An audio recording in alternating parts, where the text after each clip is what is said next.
الحمد لله جل وعلا وصلى الله وسلم على رسوله المصطفى ونبيه المجتبى وأمينه على وحي السماء وعلى آله النجبى وأصحابه الأتقياء أفضل الخلائق بعد الأنبياء ومن بهديهم اقتدى وبآثارهم اقتفى من المحدثين والمفسرين والفقهاء إلى يوم الجزاء.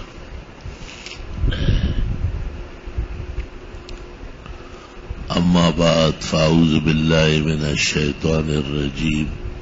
بسم الله الرحمن الرحيم. وأما بنعمة ربك فحدث. امام ترمذی رحمہ اللہ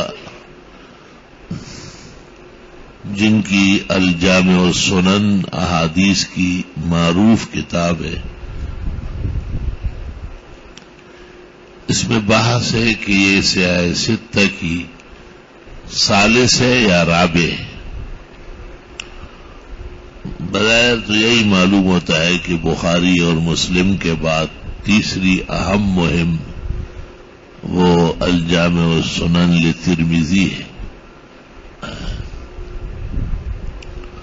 بعضوں نے ابو داؤد کو متقدم کیا ہے اور امام ترمذی کو رابع مقام پر رکھا ہے.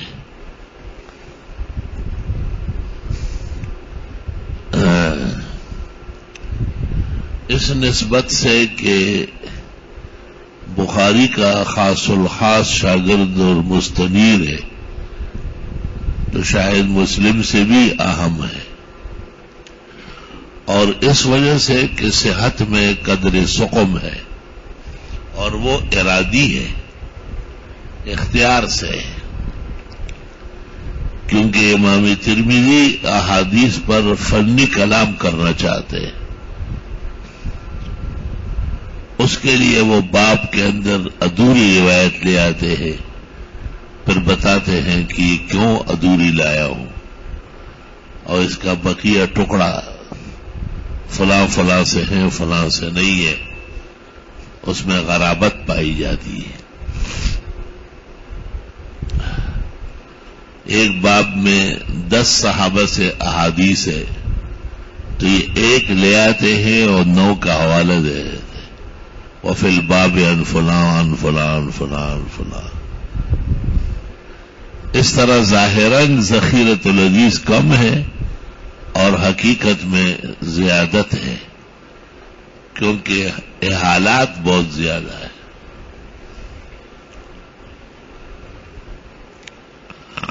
امام ترمذی رحمہ اللہ مذہباً کیا ہے؟ مشہور ہے کہ یہ شافعی ہے، اور سب سے پہلا رد جو امام ترمذی نے کیا ہے وہ شافعی کا کیا ہے، کیونکہ امام ترمذی نے جب یہ مسلک نقل کیا کہ گرمی میں ظہر تبرید کر کے پڑھی جائے اور سردی میں ذرا تعجیل کر کے پڑھی جائے، تو امام شافعی کی توجیہ نقل کی، اور اس توجیہ کو نقل کر کے امام ترمذی کہتے اس کی کوئی وجہ ہی نہیں بنتی، اور نہایت لا حاصل توجیہ کی گئی. علماء کہتے ہیں مقلد اپنے امام کے بارے میں اس طرح نہیں کہتا.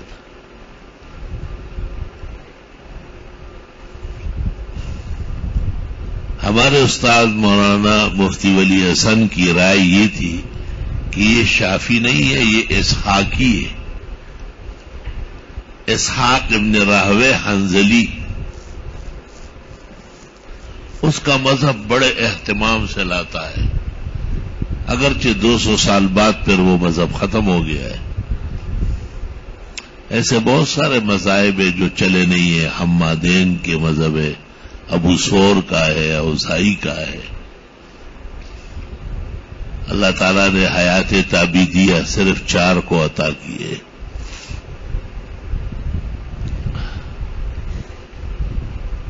سنا ہے کہ حضرت مولانا مفتی ولی حسن نے حضرت بنوری کو کہا کہ امام ترمذی کا شافعی المسلک ہونا نہایت مستبعد ہے اور اس کا اسحاقی ہونا بالکل واضح ہے. تو حضرت بہت خوش ہوئے اور انہوں نے کہا ذرا فرصت میں مجھے بتانا، میں معارف السنن میں ایک الحاق کر لوں گا. الحاق کا مطلب یہ ہوتا ہے کہ ایک مسئلہ مشہور ہو اور اس میں کچھ مزید مل جائے تو آدمی الحاق کر لیتا ہے کہ بھئی مجھے یہ اطلاع ملی ہے اور دلائل و براہین سے یہ صحیح معلوم ہو رہا ہے، اس لیے میں بھی اس کی طرف اس کو الحاق کہتے ہیں. الحاقات.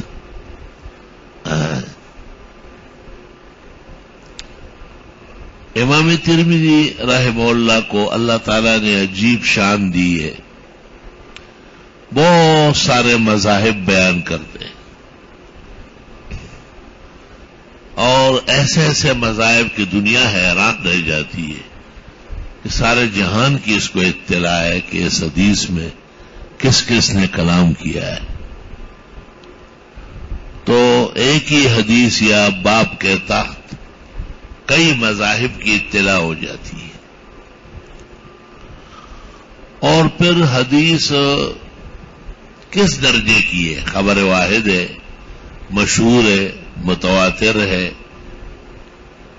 صحیح ہے، حسن ہے، ضعیف ہے. جو فنون الحدیث ہے اس پر بھی سیر حاصل کلام کرتا ہے.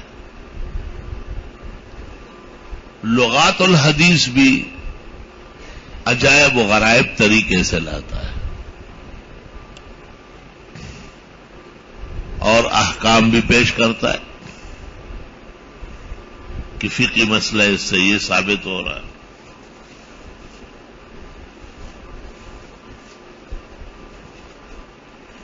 حیران کن بات یہ ہے کہ پورے الجامع السنن میں فقہا کے مذاہب لایا اور کسی محدث کا مذہب نقل نہیں کیا.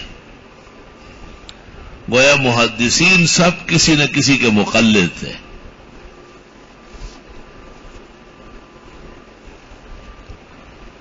اور براہ راست اصحاب المذاہب اصحاب الفقہ تھے.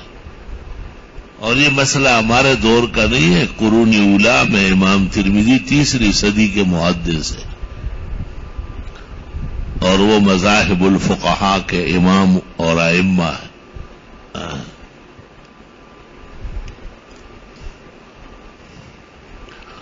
یا یہ بات بھی ضروری ہے کہ تقلید کیا چیز ہے اور تقلید کیوں کی جاتی ہے اور تقلید کون کرتا ہے اور کس کی جاتی ہے.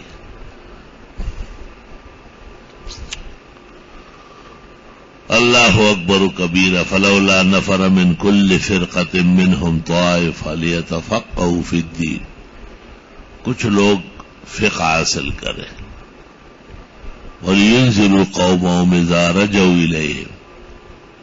لوگ جب ان کے پاس آئے تو انہیں اللہ کے عذاب سے ڈرائے. لَعَلَّهُمْ يَحْذَرُونَ تاکہ وہ وقت پر ڈرے اور گناہ سے بچے. اس آیت سے بھی تقلید پر روشنی پڑتی ہے کہ سب لوگ ایک جیسے نہیں ہیں. کچھ ایسے ہیں جن کا دامن پکڑنا ضروری ہے اور وہ فقہاء ہے. وَأُولِي الْأَمْرِ مِنْكُمْ.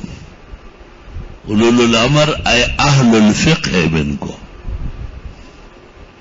صحابہ کی یہ تفسیر ہے.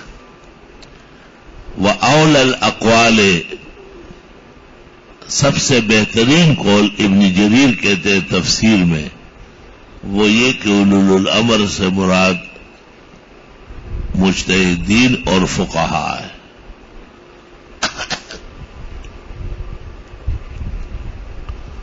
یا ایھا الذین آمنوا اطیعوا اللہ واطیعوا الرسول واولی الامر منکم. اطیعوا اللہ واطیعوا الرسول. انہیں اطاعت سے ذکر کیا، وہ اولو الامر کو ان پر عطف کیا خالی. احتیاطاً فقہاء نے اس کا نام تقلید رکھ لیا. تقلید قلادہ سے ہے. قلادہ جب جانور کے گلے میں ہو تو اس کو پٹا کہتے ہیں، اور جب انسان کے گلے میں ہو تو عزت کا ہار کہلاتا ہے.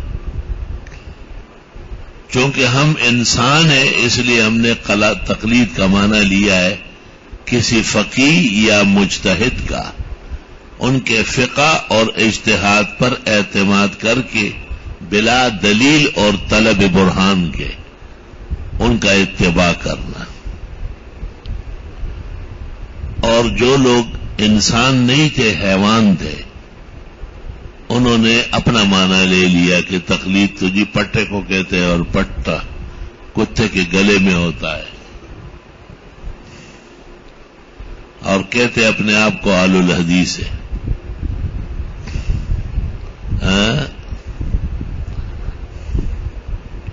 نام ایسا رکھا ہے اور کام کیسا ہے. بخاری شریف میں کہ استعارت عائشہ قلادتاً ان اسماء، سفر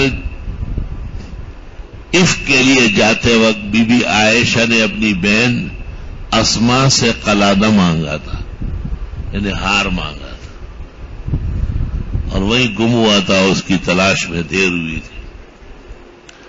تو غیر مقلد سے پوچھا جائے کہ آپ یہی مانا کریں گے کہ کتے کے گلے میں جو پٹا ہو تو وہ مانگ رہی تھی عائشہ نے، وہ گلے میں ڈالا تھا. تو ابو حنیفہ اور شافعی کے بغض میں اور مقلدین کے بغض میں تیرے جہنمی ہونے کے لیے یہ کافی ہے کہ آپ صحابہ سے بھی بدگمان ہیں، اور یہی دوزخی ہونے کے لیے کافی ہے. اس لیے ہم کہتے ہیں کہ قلادہ کے دونوں معنی ہیں. جب جانور کے گلے میں ہو تو پٹا ہے، اور جب انسان کے گلے میں ہو تو اتباع اور عزت کا ہار ہے. ہم چونکہ انسان ہیں تو انسانوں والا معنی لیا، اور لوگ دوسرے چیزیں انہوں نے اپنے حساب سے معنی لے لی. فکر ہر کس بقدر ہمت اوست.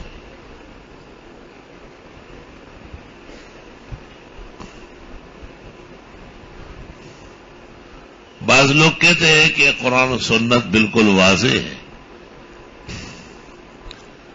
تو ضرورت کیا ہے کسی مجتہد یا فقیہ کا دامن پکڑنا. یہ بات کئی وجوہ سے باطل ہے. اول تو آیات اور احادیث میں تعارض مسلم ہے، اور دفع تعارض کے لیے علم چاہیے، اور وہ یا نبی کا ہے یا مجتہد کا ہے.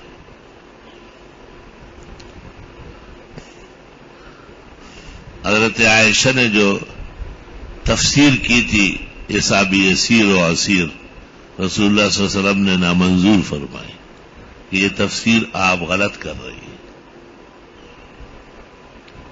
اور عبداللہ ابن زبیر نے جو بی بی عائشہ سے کہا تھا کہ صحیح بین صفا والمروہ ضروری کیوں ہے، اللہ تعالیٰ تو فرماتے کہ کوئی گناہ نہیں اگر کر لے.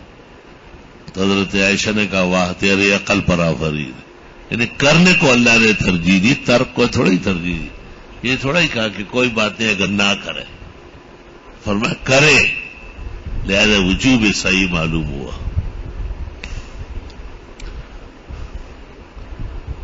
اور خود حضرت عبداللہ ابن عباس فرماتے تھے کہ میں آیت میں متفکر تھا، یہاں تک کہ حضرت عمر سفر حج میں مجھے ملے، لوگ نہیں تھے، اکیلے تھے، اس سنجے کے لیے تشریف لے گئے. جب واپس آئے میں نے پانی وانی پیش کیا اور وضو کرا رہا تھا ان کو. اس دوران میں نے پوچھا کہ جو آیت میں ہے ان تتوبا الی اللہ فقد صغت قلوبکما من المرأتان، حضرت عمر نے کہا ہما عائشہ و حفصہ. تو عبداللہ ابن عباس کو تو دعائیں دی گئی ہے فقہ اور علم القرآن کی، پھر بھی وہ حضرت عمر کی تفسیر کے محتاج ہے. اور علم قرآن کا ہو یا سنت کا ہو، سب امت یکساں نہیں ہے۔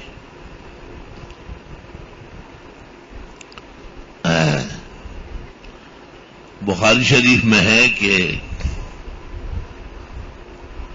عبداللہ ابن عمر رضی اللہ تعالیٰ عنہ اور سعد ابن ابی وقاص سفر پر تھے،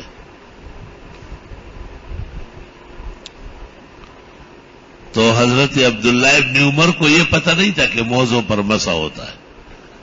جب سعد ابن ابی وقاص نے مسح کیا تو وہ حیران ہوگا، انہوں نے کہا یہ کیا ہے؟ انہوں نے کہا واہ آپ پر تعجب۔ جب مدینہ پہنچے اور حضرت عمر سے کہا تو حضرت عمر نے کہا اذا حدثک لک سعد فلا تسأل بعدہ احدا، بیٹے کو کہا سعد کے بعد اور لوگوں سے نہ پوچھنا، سعد کا علم مکمل ہے۔ تو سعد ایک فرد ہے اور احادیث میں ابن عمر سے ماہر ہے، تو بیٹے باپ نے کہا کہ بس یہ کافی ہے نا، اس سے پوچھتے رہو، ادھر ادھر کیا ضرورت ہے۔ ایسے سینکڑوں احادیث و اخبار ابن نجیم نے فتح الغفار فی شرح المنار میں لکھی ہے۔ ابن نجیم صاحب بحر کی ایک کتاب ہے فتح الغفار فی شرح المنار، جیسے المنار کی شرح نور الانوار ہے، قمر الاقمار ہے، اس طرح ایک شرح اس کی فتح الغفار ہے۔ تو حافظ ابن نجیم نے اس میں اس قسم کی روایات جمع کی۔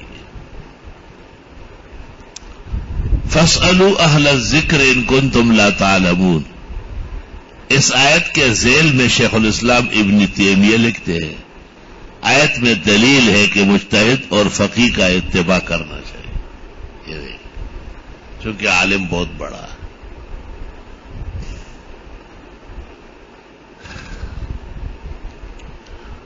اور مجتہد کو اور فقیہ کو اہل ذکر کہا، کیونکہ ذکر یا قرآن ہے، ہاں ذکر مبارک، اس کا وہ ماہر ہے، ذکر یا حدیث ہے، سنت ہے، ذکر الرسول ہے،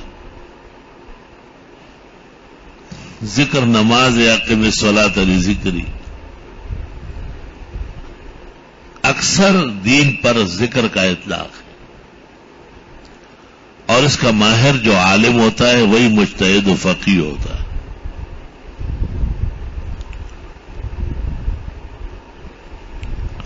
اور فقیہ ایک ہوتا ہے، سارے نہیں ہوتے، سمجھ میں آتی بات ہے؟ فقیہ واحد، یہ دیکھیں ایک فقیہ چاہیے، اشد علی الشیطان من الف عابد، 1000 عبادت گزار ہوں گے، صوفیاء ہوں گے، اللہ اللہ کرنے والے ہوں گے،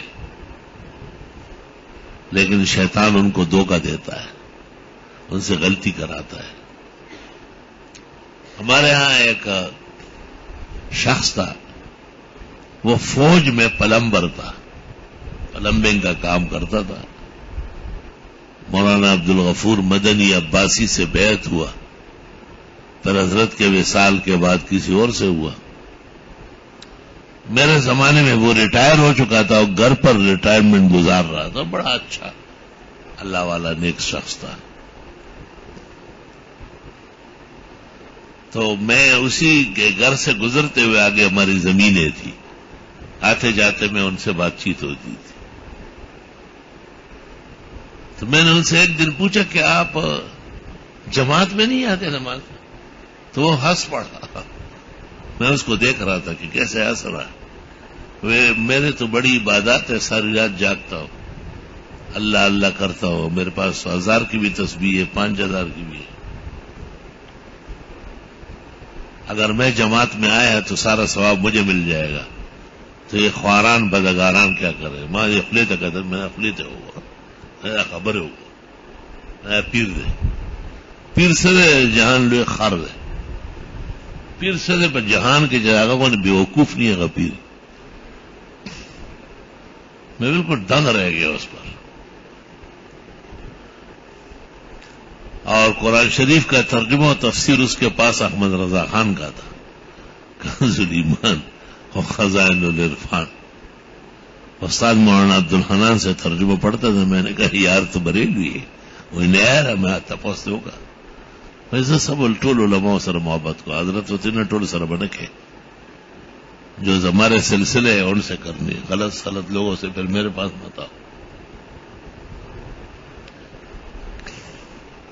میں نے اپنی پوری زندگی میں پیر میں شعور نہیں دیکھا. بے شعور آدمی پیر ہوتا تو وہ سب کچھ تھا, ذاکر بھی تھا, شاغل بھی تھا, شب بیدار سب کچھ, لیکن چونکہ فقہ نہیں جانتا تھا, نور الیزا پڑا ہوا نہیں تھا, تو نہایت احمق تھا.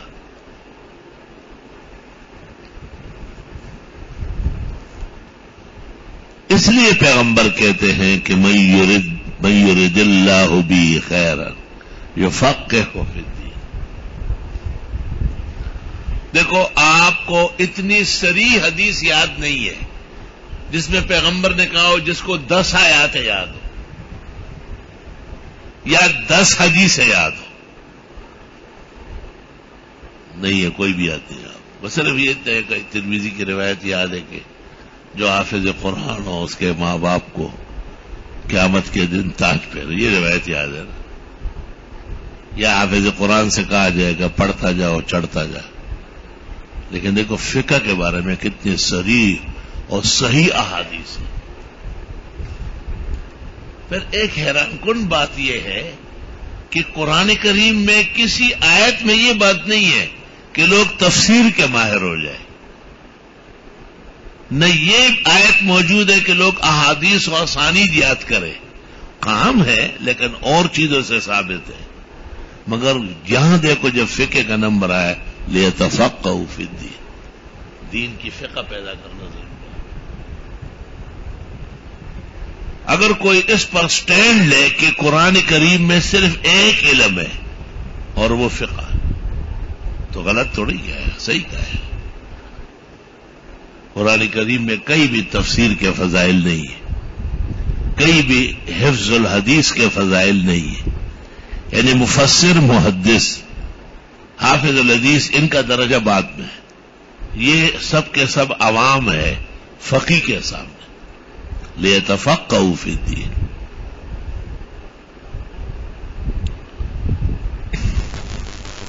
ہم حدیث یا اس کے فضائل, قرآن کریم یا اس کی تفسیر و تراجم کے فضائل کے منکر توڑے, ہم خود عامل ہیں اس پر. شیخ الحدیث اور شیخ التفسیر کہلاتے ہیں, لیکن یہ بات کی اصطلاح ہے. پیغمبر کی اصطلاح فقی ہے. دیکھو آپ کی خدمت میں جو واقعہ پیش ہوا موطا مالک میں کہ ایک آدمی فرض نماز پڑھاتا ہے, ثم یجلس فیعظ الناس, پھر لوگوں کو مسئلے بتاتا ہے. اور ایک دوسرا آدمی ہے یصوم النہار ویقوم اللیل, دن بھر روزہ رکھتا ہے, رات بھر قیام کرتا ہے, عبادت کرتا ہے. ایہما افضل؟ آپ نے کہا فضل العالم الذی یصلی بالناس المکتوبہ ثم یجلس فیعظہم علی العابد الذی یصوم النہار ویقوم اللیل کفضلی علی عدہ. جیسے مجھ تک تم نہیں پہنچ سکتے ہو, یہ صوفی, یہ عابد, زاہد, یہ محدث, یہ مفسر, یہ فقی کو نہیں پہنچ سکتے. فقی کے سامنے یہ عوام ہے. بالکل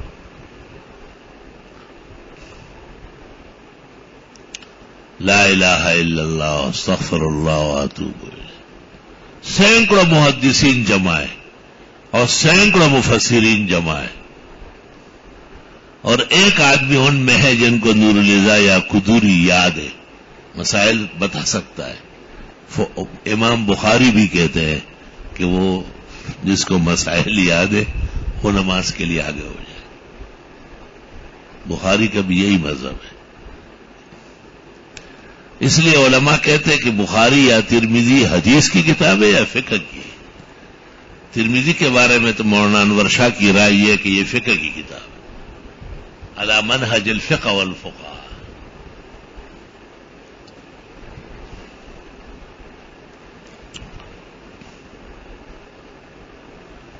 تو چونکہ آیات میں بھی بظاہر تعارض ہو سکتا ہے، اس کے رفع کے لیے عالم چاہیے، اور احادیث تو سارے معارض ہے۔ علم الحدیث کا مطلب یہی ہے کہ یہ محدث ہے اور یہ احادیث کے جوابات دیتا ہے۔ سبحان اللہ وبحمدہ سبحان اللہ العظیم۔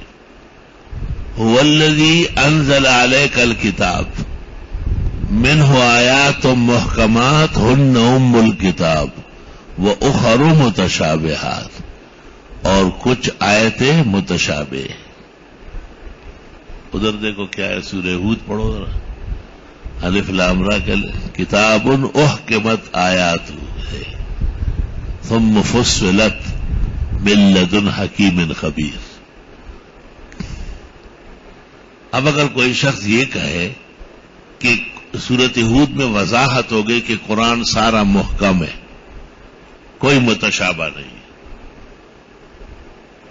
تو پتہ چلے گا کہ یہ آدمی قرآن کریم کے علوم میں ماہر نہیں ہے۔ ایک آیت لے بیٹھنا اور دوسری آیت کا خیال نہ کرنا، یہ کم علم ہے۔ جو علم پورا رکھے گا وہ کہے گا احکمت آیات کا مطلب یہ ہے کہ ہن ام الکتاب، یہ اس کا بیان ہے۔ اور آخر میں کیا ہے، کتاب متشابہ مثانی، کہاں ہے 23 پارے کے اخیر میں کتاب متشابہ، پوری کتاب متشابہ ہے، تو محکم کہاں چلا گیا؟ جواب، یہ وہ خرم متشابہات کی تفسیر۔ جب یہ اپنی جگہ رکھو گے تو پورے قرآن پر ایمان بحال ہوگا، اور ہونا بھی یہی چاہیے، حق بھی یہی ہے۔ لیکن اگر آپ ایک آیت کو بنیاد بنائیں دوسرے کو چھوڑ دیں تو یہ گمراہی کی دلیل ہے۔ مثال دیتا ہوں، قد جاءکم من اللہ نور و کتاب مبین، نور سے مراد صحیح تفسیر کے مطابق قرآن ہی ہے، پیغمبر مراد نہیں ہے۔ سلف میں تو یہ تفسیر ہوئی ہی نہیں ہے کہ رسول اللہ صلی اللہ علیہ وسلم مراد ہے۔ لیکن اگر مان لیا ہم نے کہ روح المعانی میں لکھا ہوا هو النبی المختار، النبی المختار مراد ہے اس سے، تو یہی روح المعانی ہے نا جس کی یہ آیت ہے، اس کے نیچے لکھا ہے۔ اب اس روح المعانی کو دیکھتے کہ یہ بشر پہ کیا کہہ رہا ہے،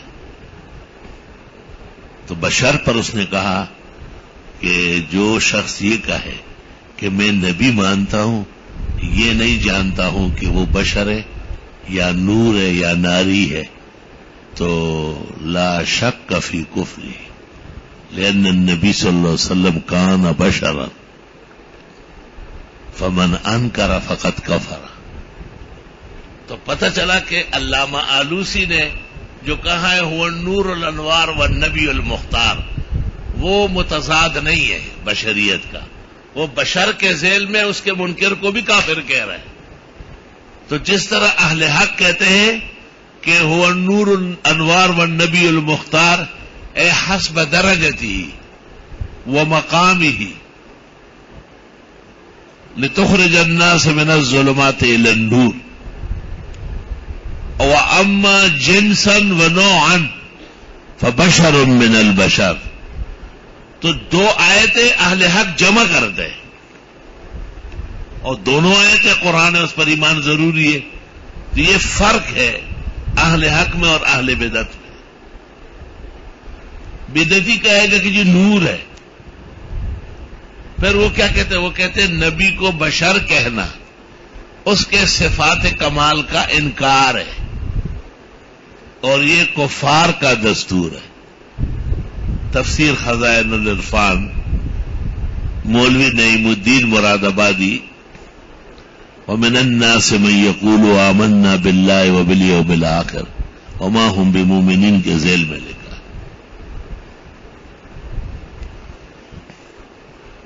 تو آیات کے اندر بھی تعارض ہے، فَوَرَبِّكَ لَنَسْأَلَنَّهُمْ أَجْمَعِينَ، تیرے رب کی قسم ہم پوچھ کے رہیں گے. اور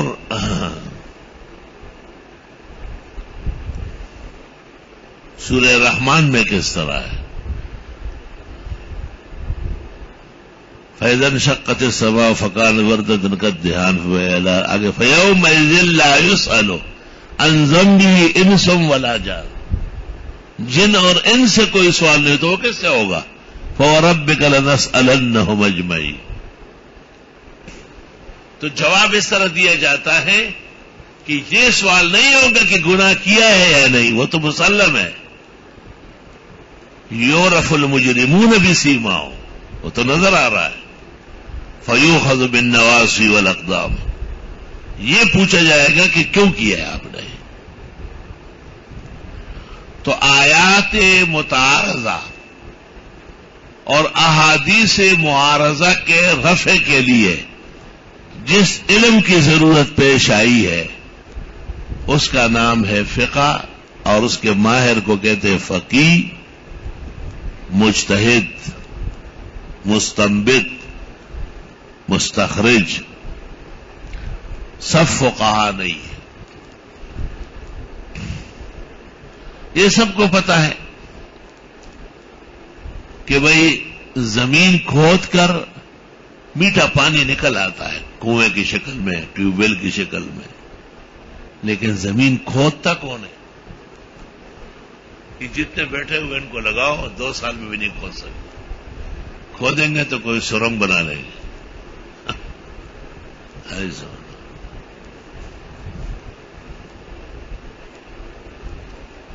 لیکن جو ماہرین ہیں ان سے آپ بات کریں کہ جگہ بتاؤ، جگہ بتا دی، اس نے کہا بس 1 ہفتے بعد ہم سے 30 فٹ کے اندر پانی لے لو. اس کو کہتے ہیں نبت. نبت کے معنی شیرین پانی. استنبت کے معنی اخرج الماء العذب من قعر الارض. مستنبت. اور جب مسائل پیدا کرتے تو مستخرج، مجتہد، اور ایک مقدس نام اس کا ہے فقیہ. اب سوال یہ ہے کہ اس سے غلطی نہیں ہوتی. کیوں نہیں ہوتی؟ المجتہد اذا اجتہد واخطأ فلہ اجر. خطا پر بھی اجر ملتا ہے. دعویٰ ہو والمجتہد اذا اجتہد واصاب فلہ اجران. بس اتنا فرق ہے. ہمارا ایقان ہے کہ امام اعظم مصیب ہے تو انشاءاللہ تعالی اللہ ان کو 2 اجر دے گا، اور امام شافعی یا اور ائمہ جو امام کے مقابلے میں اجتہاد کرتے ہیں ان سے خطائے اجتہادی واقع ہے تو پھر بھی 1 اجر کے تو مستحق ہے، تو ملام نہیں ہو سکتا ہے. عتاب جائز نہیں ہے. بدستور فقیہ و مجتہد. دیکھو عنوان کا فرق ہے. نبی اور رسول کے لیے آپ نے کیا عنوان اختیار کیا؟ آپ نے کہا وہ معصوم ہے. کیا ہے؟ ان کے لیے عصمت ثابت ہے. لِيَغْفِرَ لَكَ اللَّهُ مَا تَقَدَّمَ مِن ذَنبِكَ وَمَا تَأَخَّرَ. آپ کے اگلے پچھلے سب معاف ہے. یہ ایک اونچے درجے کا مقام ہے. تو مجتہد کو یہ نہیں کہا کہ وہ معصوم ہے، وہ نبی تھوڑا ہی ہے. تو مجتہد کو کہا وہ معفو ہے، عفو ہے اور معجور ہے انشاءاللہ تعالی.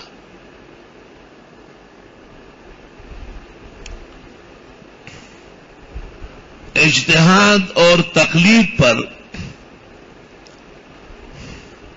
ابن نجیم کے فتح الغفار کے علاوہ امام المتکلمین امام محمد ابن عبد الکریم شہرستانی کی الملل والنحل میں مفصل بحث ہے. عجیب بات ہے کہ شاہ صاحب کہتے ہیں کہ وہ محدث بھی کبیر ہے اور محتاط ناقل ہے.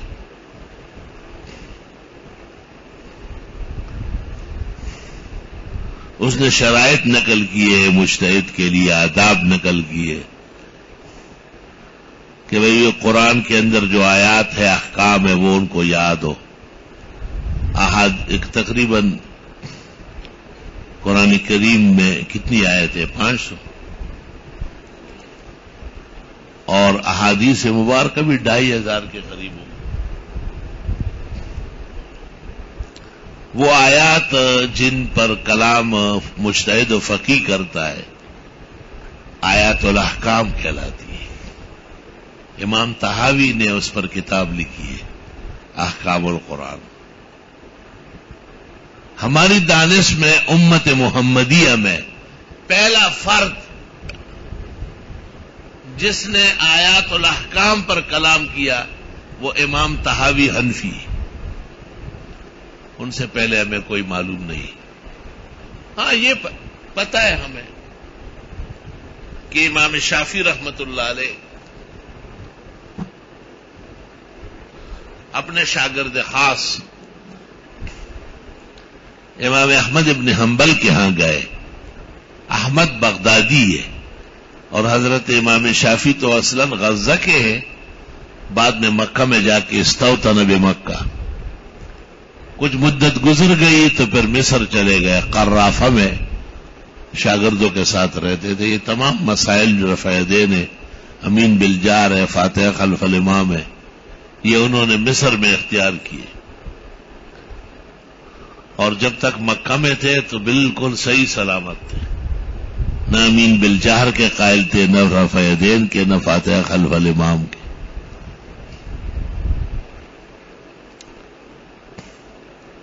تو امام شافعی رحمت اللہ علیہ امام احمد کے ہاں گئے۔ امام احمد نے بہت خوشی ظاہر کی اور اپنے اہل خانہ کو کہا کہ روئے زمین کا بہت بڑا عالم اور ولی میرے استاد ہمارے مہمان ہیں، تمام اچھے کھانے پکواؤ۔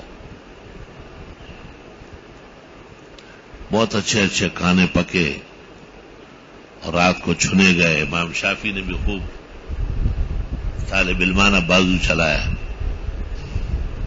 جتنی چیزیں آئی سب کھائی۔ اللہ اکبر۔ یہ عورتیں جو ہوتی ہیں کسی کو معاف نہیں کرتی، سب پر تبصرہ کرتی ہے۔ عورت اور طالب ایک چیز ہے، رنگ علیحدہ ہے ان کے، ان کو مطمئن کرنا بھی ہر ایک کا کام نہیں،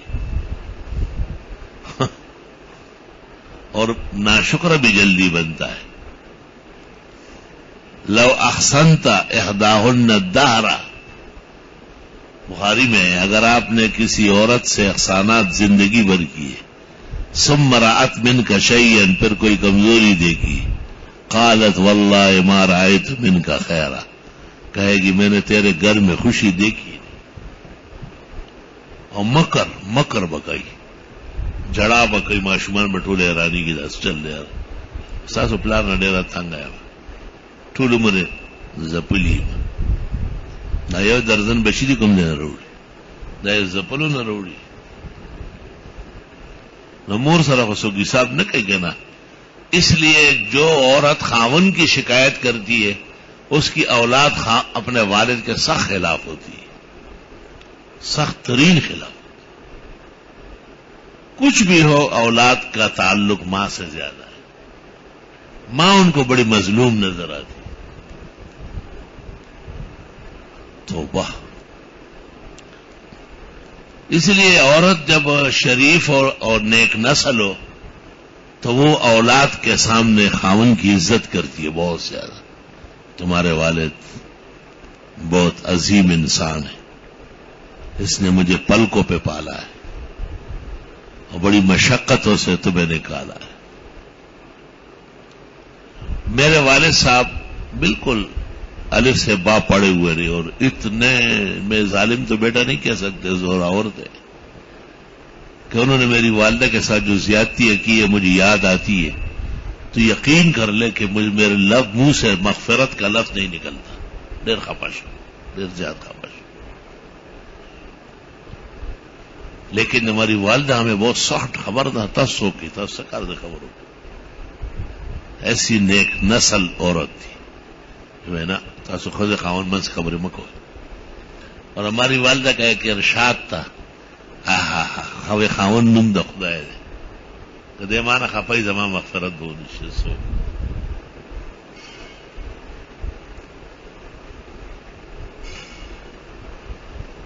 تو فقہاء نے لکھا بھی ہے کہ بچے جب بڑے ہو جائے نا تو میاں بیوی بہت احتیاط کی زندگی گزارے. وہ ذہن میں بیٹھتی ہے بات.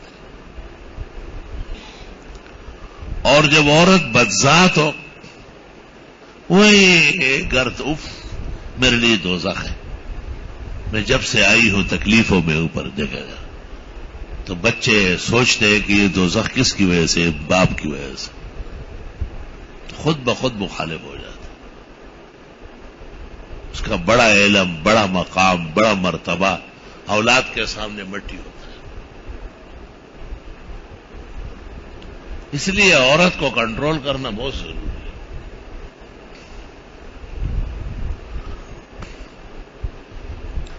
تو امام احمد نے بیوی کو کہا کہ ذرا اچھے اچھے کھانے پکاؤ.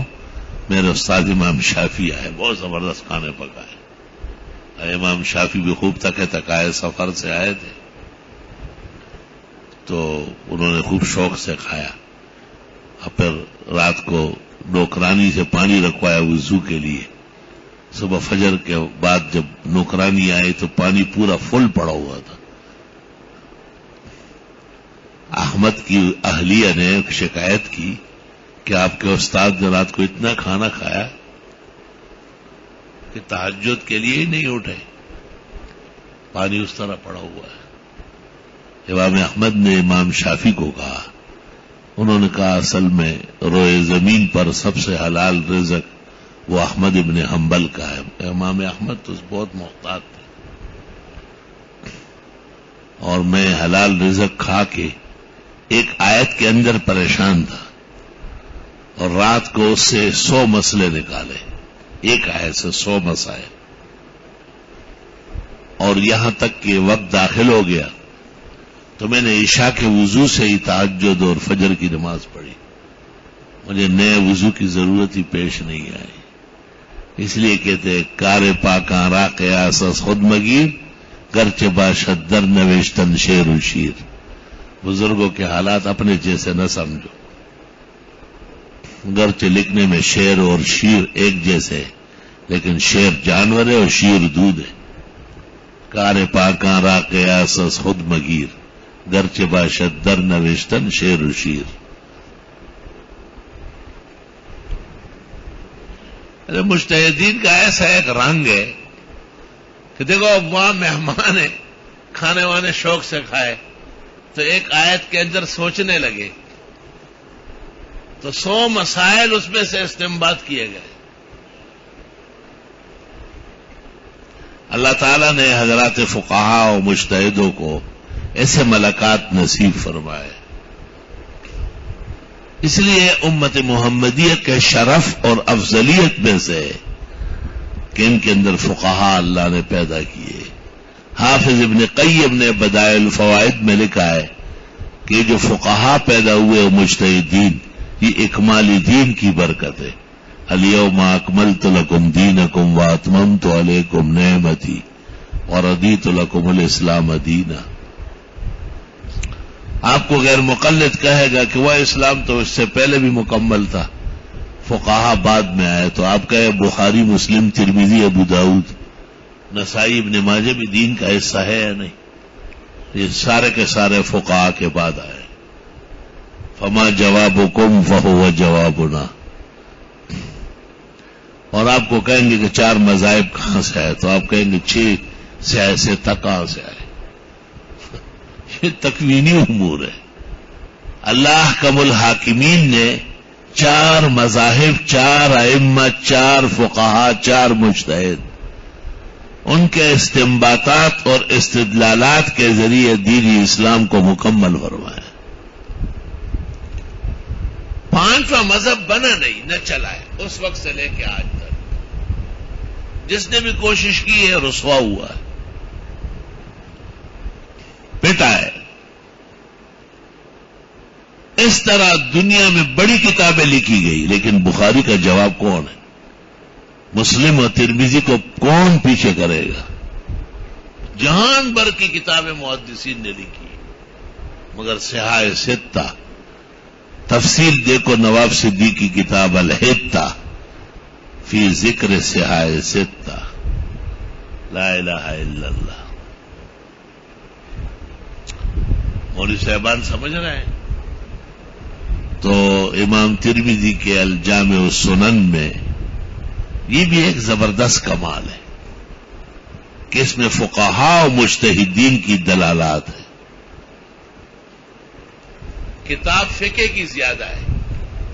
احمد شاکر نے ترمذی کا جو نسخہ لکھا ہے اس کے شروع میں لکھا ہے کہ وہ اشبہ بالفقہ من الآثار، احادیث کے باوجود فقہ کی کتاب ہے۔ اس وجہ سے صحاح ستہ میں سربراوردہ کتاب مانی جاتی ہے،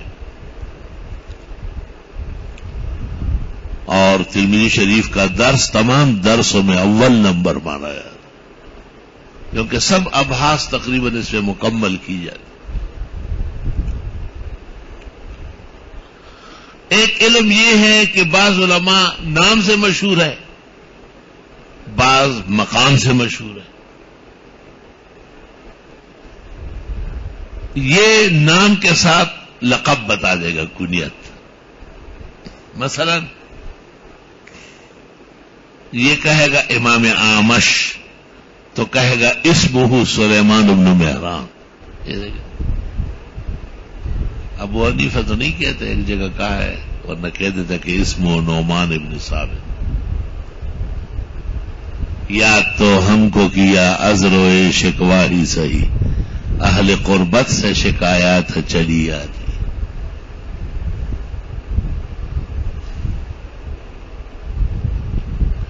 تو طالب کو آسانی سے ایک محدث کے کناں، القاب، اس کے اسماء، اعلام سب معلوم ہو جاتے، بلدان۔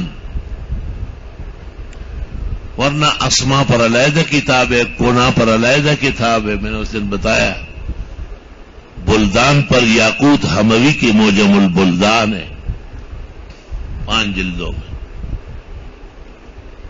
کہ یہ کہاں کا رہنے والا ہے اور یہ علاقہ کس جگہ ہے۔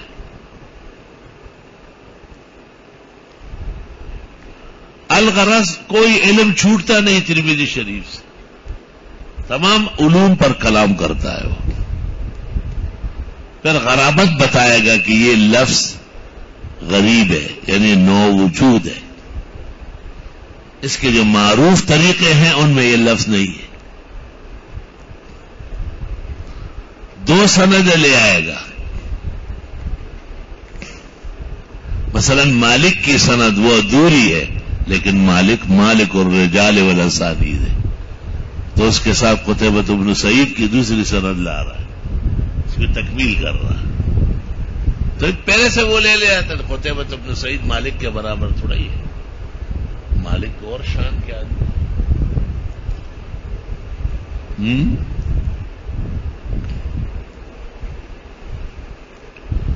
اللہ رب العالمین نے الجامع السنن للامام ترمذی کو عجب مزایا اور مفاخر عطا فرمائے۔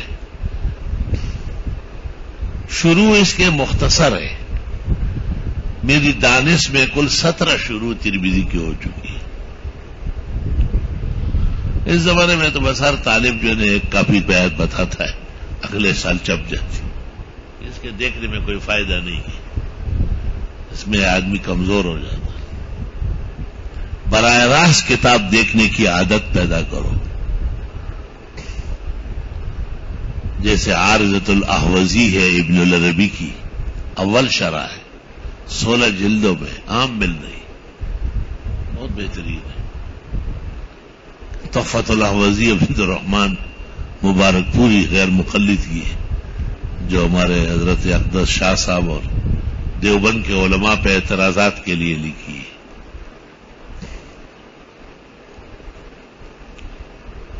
اور حرف شذی حضرت شاہ صاحب کی ہے۔ عربی فصیح میں.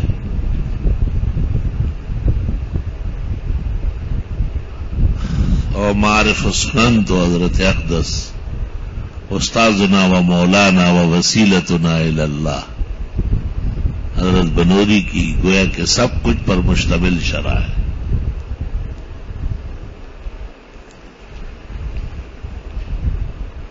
معارف السنن 6 جلدوں میں ہے. زخمات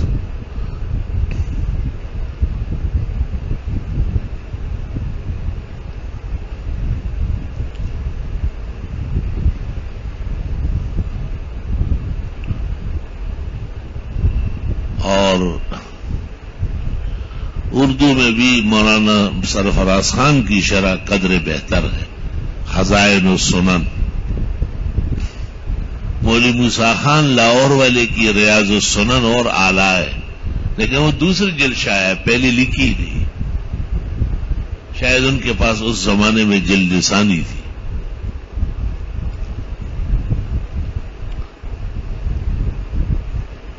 باقی مولانا سلیم اللہ خان کے بھی شائع ہے، مفتی نظام الدین کے بھی شائع ہے.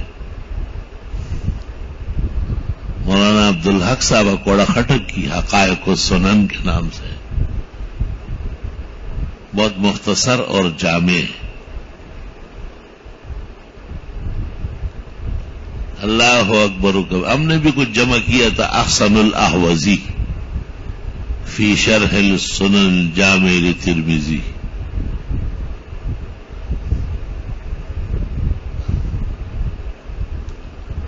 اللہ اکبر. نفس کتاب سمجھنا پہلا کام ہے طالب کا. سلف کے علوم اس لیے پختہ تھے کہ وہ نفس کتاب کو سمجھتے تھے. اگر 600 شرح آپ کو یاد ہونا اور کتاب ذہن میں نہیں ہے تو آپ کچھ نہیں. اور اگر نفس کتاب آپ کو یاد ہے وہ ایک شرح بھی نہیں. خیر ہے، کتاب تو یہی ہے. استاد تو کتاب کا استاد ہے. میں طالب سے اکثر کہتا ہوں کہ آپ اپنی کتاب تو صحیح طرح یاد کریں. اس میں 3 فائدے ہیں. ایک تو اس میں قوت آ جاتی ہے عربیت سمجھنے کی. دوسرا وہ درس میں بیدار رہتا ہے کہ استاد اس کو حل کرے.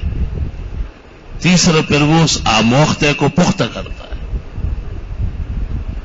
اور جو شخص 3 کام علم کے لیے کرے گا اس کا علم ہمیشہ مضبوط ہوگا.